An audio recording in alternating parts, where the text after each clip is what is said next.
Bonjour à tous, avec l'aide de Dieu, le cours numéro 144 dans le Rambam Sefer HaMitzvot, commandement négatif numéro 222. Il est interdit de récolter les fruits des arbres de la même manière qu'on le fait pendant toute l'année, lorsque c'est l'année de la Shemitah, lorsque c'est la 7e année, mais on va le faire, c'est-à-dire on peut récolter les fruits des arbres, mais avec quelques modifications pour montrer que c'est hefker, que c'est abandonné, qu'il n'y a pas de propriétaire, il n'y a pas de maître sur ces fruits des arbres. Comme la Torah dit, vet in venezirecha lotivtzor. Les raisins que tu as gardés pour toi, à la place de les abandonner, que tu as gardés pour toi, eh bien, tu n'as pas le droit de, tu vas pas les tu les vengendras pas. Et l'explication dans le Sifra est le suivant, que tu vas pas vengander comme le font les vengendeurs. De là, on apprend que les figues de la 7e année, en général à l'époque, donc lorsqu'ils coupaient les figues, ils mettaient dans un endroit où ça va sécher pour faire des figues sèches. Eh bien, la 7e année, tu n'as pas le droit de les mettre à sécher comme tu fais pendant toute l'année dans l'endroit qui est fait spécialement pour les sécher. Tu peux le faire dans un autre endroit, dans un endroit qui est vide, mais pas l'endroit qui est destiné pour ça pendant toute l'année. De même, on ne va pas presser des raisins dans le pressoir à raisins comme on fait d'habitude donc pour faire du vin, mais il peut le faire dans un pétrin, donc c'est un petit endroit, non pas dans le pressoir habituel. De même en ce qui concerne les olives, ne pas les presser dans l'endroit où on presse toujours les olives, mais il va le faire dans une petite cuve. Les lois de ce commandement ont été expliquées dans le traité Shvit. Commandement positif numéro 134. L'ordre qui nous a été enjoint d'abandonner tout ce que la terre fait pousser pendant la 7e année, l'année de la Shemitah, et de permettre d'abandonner, de donner à tout le monde tout ce qui va pousser de nos champs, comme la Torah dit, la 7e année, tu la laisseras sans soin et abandonnée, etc. Le etc. nous concerne pour la suite, donc je le dis, ainsi tu vas faire pour ta vigne et pour ton olivier. Le Rambam nous amène le langage de Mechilta et après le Rambam va nous commenter ce que le Mechilta veut dire. Le Mechilta dit la chose suivante. Quand la Torah dit que la 7e année, tu vas la laisser sans soin et tu vas abandonner donc tout ce qu'il y a dans le champ, c'est tout ce qu'il y a dans le champ. Cela inclut tout ce qu'il y a. Pourquoi il y a besoin à la fin du verset de dire tu vas faire la même chose aussi pour ta vigne et pour ton olivier. La vigne, l'olivier fait partie de tout ce qui est dans le champ.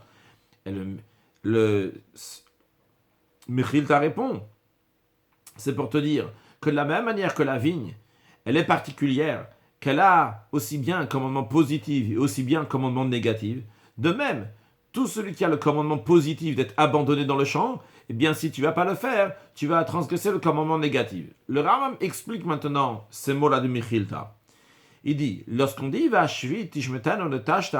que tout ce qui est dans le champ la 7e année va être abandonné, cela englobe tout ce qui pousse la 7e année. Que ça soit la vigne, que ça soit les figues, le figuier, que ça soit le pêche, que ça soit les grenades, que ça soit le blé, l'orge, etc.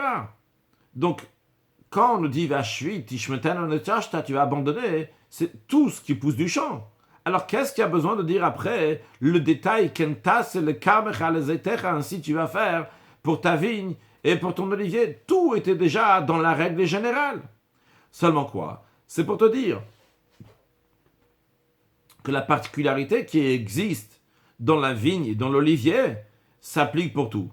C'est-à-dire que si la Torah, quand la Torah l'a dit particulièrement pour la vigne, le verset qu'on a vu dans le commandement positif et le commandement négatif juste avant, que les raisins que tu as gardés pour toi à la place de les abandonner, tu n'as pas le droit de les couper, eh bien on te dit de la même manière qu'il y a un négatif en ce qui concerne le kerem, la vigne, tu n'as pas le droit de les venger. Eh bien il en est de même aussi pour toutes les autres choses que la Torah te dit d'abandonner. C'est-à-dire, lorsque la Torah te dit tu dois abandonner tout ce qu'il y a dans le champ, et elle te dit comme la vigne, eh bien de la même manière que la vigne, il n'y a pas seulement un commandement positif d'abandonner la vigne, mais il y a aussi le commandement négatif de ne pas venger, de ne pas prendre ce qu'il y a dans la vigne pour toi. Tu n'as pas le droit de le garder pour toi. Eh bien, c'est pour te dire, la même manière que c'est pour la vigne, qui est un commandement positif, abandonne, un commandement négatif. Si tu ne vas pas abandonner, eh bien, de la même manière aussi, pour l'olivier, ce sont des karmecha zetecha, la vigne et l'olivier. Et l'olivier lui-même, il est comme tous les autres arbres du champ. Il n'a rien de particulier. La Torah n'a pas parlé spécialement de l'olivier. Donc quand on dit « ainsi tu vas faire pour ta vigne et l'olivier », c'est pour nous dire que l'olivier, qui est comme tous les autres arbres, eh bien lui, il est comme la vigne. La vigne a un commandement positif et négatif. Donc tous les autres arbres ont un commandement positif et négatif. Les lois de ce commandement ont été expliquées dans le traité Shvit. Le Rambam rajoute que cette obligation, d'après la Torah, s'applique uniquement sur les fruits de Eretz Israël, de la terre sainte. Commandement positif numéro 141. L'ordre qui nous a été ordonné d'annuler les dettes, donc l'argent que quelqu'un d'autre nous doit lorsque ça arrive la chute, la 7e année, comme la Torah dit, et tout ce que tu auras avec ton frère, tu relâcheras ton pouvoir, c'est-à-dire que ta main, ton pouvoir, tu dois de l'argent, eh bien tu as relâché maintenant, tu vas annuler la dette. Cet ordre-là a été répété une autre fois dans la Torah, comme il y a écrit, Vezed varashmita shamot kol baal masheyado. Voici donc la remise, le relâchement qu'il y a donc de la Shemitah, c'est Shamot Kol Baal Mashiyado, que tout créancier relâchera sa créance, donc il ne va pas demander sa créance que l'autre lui doit. Le langage du Tosefta, le fait qu'il y a écrit 2 fois la Shemitah, c'est pour nous dire qu'on parle de 2 Shemitot, il y a 2 relâchements. Premièrement, c'est le relâchement de la terre, la Shemitah de la terre, du sol, ne pas faire travailler la terre. Et deuxièmement, le relâchement, la Shemitah de l'argent, de ne pas demander l'argent que l'autre nous devait. Le Rambam nous dit que cette annulation de dette, la Shemitah de Ksafim en hébreu, elle s'applique d'après la Torah uniquement s'il y a aussi la Shemitah de la terre, il y a un relâchement de la terre, que la terre aussi ne doit pas travailler, à ce moment-là, on ne doit pas travailler la terre, à ce moment-là aussi, on ne doit pas demander l'argent. Les lois de ce commandement-là ont été expliquées dans le dernier chapitre du traité Shvit. Commandement négatif numéro 230, l'interdiction d'exiger les dettes l'année de la Shemitah. Nous avons vu dans le commandement positif juste avant 141, donc le positif de relâcher la dette, maintenant le commandement négatif d'exiger cette dette. Lorsque ça arrive la Shemitah, on n'a pas le droit, toutes les dettes sont annulées. Comme la Torah dit, Shamot kol baal masheyado sheyashe bereu. Dans cette partie du verset, on l'a déjà vu avant, quand on a parlé donc du positif. Donc, que tout créancier va relâcher donc la dette. Par contre, la suite du verset, c'est négatif. Lo yigos edreu vetariv. Il ne pressera pas son ami et son frère pour lui demander sa dette. Donc, il doit lâcher cette dette. Il doit annuler cette dette. Cette obligation-là, d'après la Torah, s'applique uniquement en terre d'Israël, comme nous l'avons dit avant, lorsqu'il y a la Shemitah de la terre aussi. Quand est-ce qu'il y a la Shemitah de la terre? Lorsqu'il y a le Yovel, lorsqu'il y a le jubilé, on apprendra dans le prochain cours, on parlera du jubilé de la 50e année, quand la 50e année s'applique, on verra quand est-ce que la 50e année s'applique dans le prochain cours. Donc c'est uniquement lorsqu'il y a la Shemitah de la terre, à ce moment-là il y a aussi la Shemitah de l'argent, et cette Shemitah de la terre, c'est lorsqu'il y a le Yovel, le jubilé, la 50e année.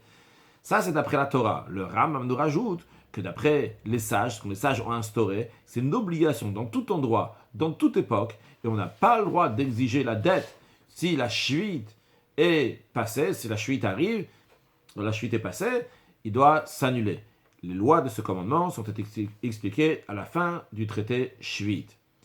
Et on conclut avec le commandement négatif numéro 231, l'interdiction de refuser de prêter de l'argent l'un à l'autre à cause de la Shemitah, disant « Ah, la Shemitah bientôt elle va arriver, et la 7e année va arriver, si je lui prêtais de l'argent, maintenant la dette va s'annuler. » C'est interdit. La Torah avertit sur ça.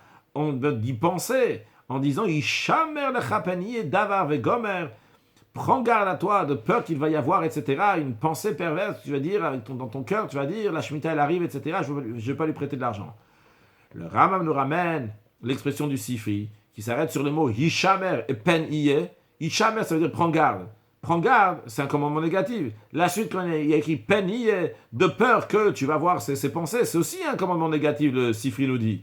Donc il y a deux interdits ici pour le même sujet. C'est pourquoi? C'est pour renforcer cette interdiction.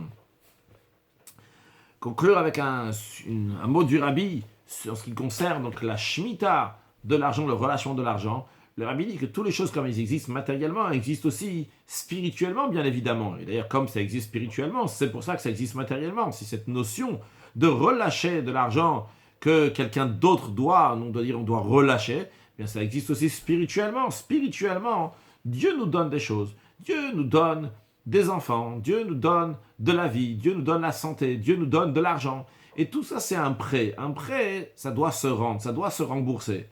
Maintenant, nous, on emprunte, on dit encore et encore et encore, et Hachem, il donne encore et encore et encore, Baruch Hachem, grâce à Dieu, et on le remercie pour ça. Mais il faut rembourser. Il faut rembourser les enfants qu'Hachem nous donne, il faut leur donner une bonne éducation. L'argent que Dieu nous donne, on va donner la charité avec, on va faire ce qu'il faut avec cet argent. Le temps qu'Hachem nous donne, la santé que Dieu nous donne, on va faire ce qu'il faut avec, bien remplir son temps, bien remplir ses jours. Mais des fois, on voit que ça arrive, il faut rembourser la dette, et on n'a pas le moyen de rembourser la dette. Eh bien, à ce moment-là, vient la Shemitah.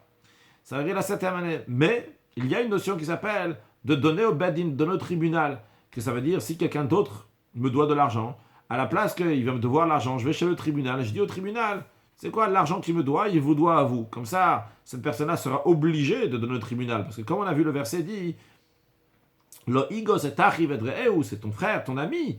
Tu ne vas pas demander l'argent qu'il te doit. Mais le tribunal peut demander cet argent-là. Donc, à la place que Reuven, par exemple, me doit de l'argent à moi, eh bien, il doit l'argent au tribunal. Et comme il doit au tribunal, il est obligé de la rembourser. Alors, sur le plan spirituel des choses, si quelqu'un va passer par le Bed Din Shel Ma'ala, par le tribunal céleste, eh bien, quand même, il devra rembourser ça.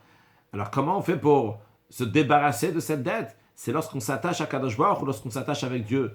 Et pour s'attacher avec Dieu, qui est au-delà du tribunal céleste, il faut aller au-delà du din, au-delà de la justice. Se donner entièrement à Kadosh Baruch ou dire, dans l'étude de la Torah, je ne vais pas étudier juste le minimum nécessaire, ce que je dois faire.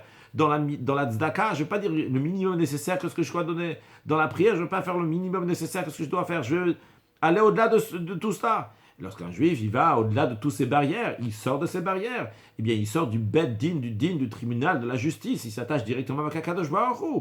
Eh bien, en ces cas-là, Akadosh Baruch Hu lui dit, eh bien, j'enlève les dettes, et à nouveau, je te redonne encore et encore et encore, qu'Akadosh Baruch Hu donne à chacun de nous, avec une grande largesse, tout ce qu'on a besoin matériellement et spirituellement, et l'essentiel de tout, la venue de Mashiach, now, excellente journée.